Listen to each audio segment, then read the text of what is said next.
A couple of days ago, I saw this story on SI.com, and Jay Jaffe was talking about, he's a baseball writer for Sports Illustrated, talking about the DH. Because now with the Astros and realignment, interleague play, are we to the point now, the breaking point, where we have to put the DH in to level the playing field? If you're going to have the schedules to be the same and try to equal that out, what about the designated hitter? The American League teams have it, National League teams don't. Is it time that you're not going to get rid of it? So then that means will the National League adopt this anytime soon? Jay Jaffe, the Sports Illustrated writer who was talking about this, joins us now. So what do you think the future is of the designated hitter, Jay? I think all signs point to the eventual adoption of the DH by both leagues. With the move to the 215 team leagues and the transfer of the Astros, you're going to have season-long interleague play because you've always got to have two teams playing each other, and with an odd number of teams, that means one AL and one NL series at any given time. There's a definite roster disadvantage for the National League teams as it is. Their DHs generally underperform significantly relative to AL DHs. That may be because they sometimes use semi-injured players like a gimpy Chipper Jones in that spot, and he's not up to 100%. But eventually, I think that they're going to want to level the playing field by having full-time players devoted to the DH slot. You know that the Player Association will never let those jobs go in the American League. So what would it take for the National League to adopt the DH? And give me a time frame where you could see that actually happening. Yeah, I don't think it's going to take all that much. I mean, the idea of 15 better-paying jobs for veterans should be a fairly easy sell for the National League teams.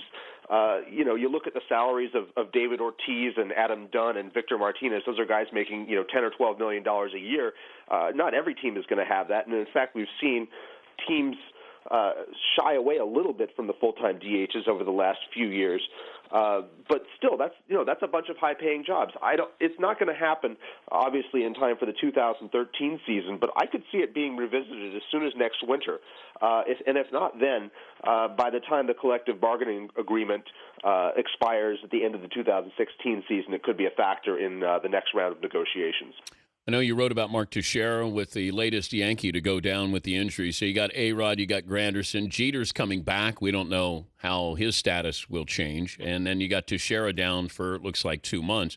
What's the option? What are the options? What's plan B for the Yankees here? It sounds like they really want to remain in-house and not do any kind of panic moves because right now they assume that they're getting both Granderson and Teixeira back on a reasonable timeline sometime in May. It looks like they're going to evaluate several options in-house, none of which are very exciting from an external standpoint. Guys like Juan Rivera and Dan Johnson, who are Major League veterans, possibly sliding Kevin Youkilis over from third base to first base, and you getting by with Jason Nix or Eduardo Nunez there.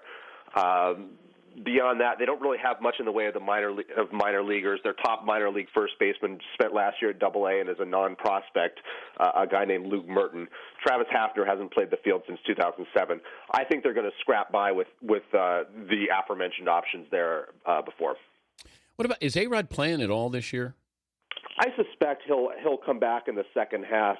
Until this PED flap broke out, it always sounded like the Yankees were assuming that he was going to be back sometime in July or August, and there was no complication with the surgery. Obviously, setbacks can happen, but when this was presented, it wasn't something that was going to cost him the entire season. Then again, the Yankees were slow to tell the world that A-Rod was even injured and was undergoing surgery. So I'm not sure the extent to which we can take them at their word now.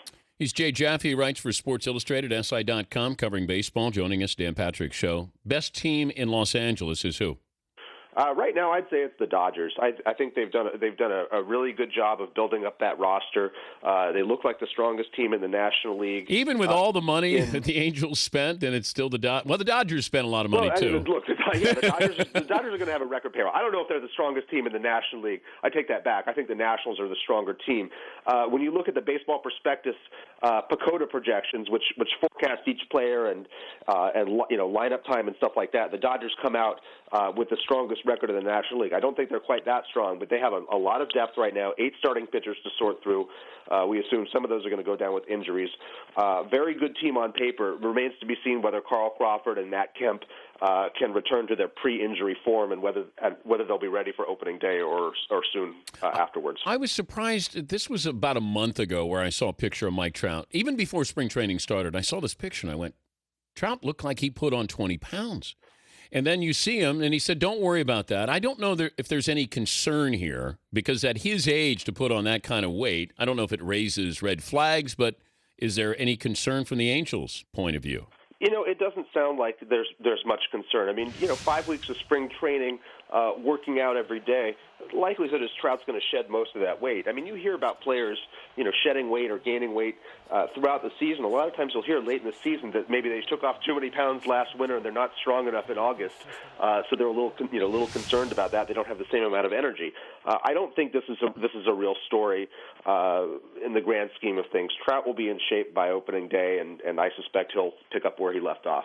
Before I let you go, give me the soundbite, the quote that I can always play back, either to say, Jay, look at what you said back in March, or can you believe you said this? Give me the sneaky sleeper team out there that we'll be talking about come September. Oh, geez. That's a lot of pressure. Let's see here.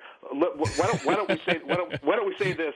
That the Rays are a team that could definitely get back to the playoffs in spite of losing James Shields with all the turnover they've had. No, I'm not going to buy that one, Jay. Okay, the Dodgers are going to be the National League champions. Okay. All right. I don't know if I believe that, but you put me on the spot. You still have people who like the Giants in that division. Yeah, when I look at the Giants roster, I mean, I love their pitching staff. Obviously, 1 through 4, they're probably as strong as any team in baseball, with Barry Zito a fairly competent 5 if you consider what he did in the postseason. I worry about their offense, especially at the outfield corners. I don't think they've done enough. Gregor Blanco and Andre Torres in left field looks fairly weak to me for a bat first position. And Hunter Pence, I'm just not that confident that he's going to be a real plus in right field either. Jay, good stuff. Thanks for joining us. We'll check in with you again. All right. Thanks so much. All right. Jay Jaffe from Sports Illustrated talking about the designated hitter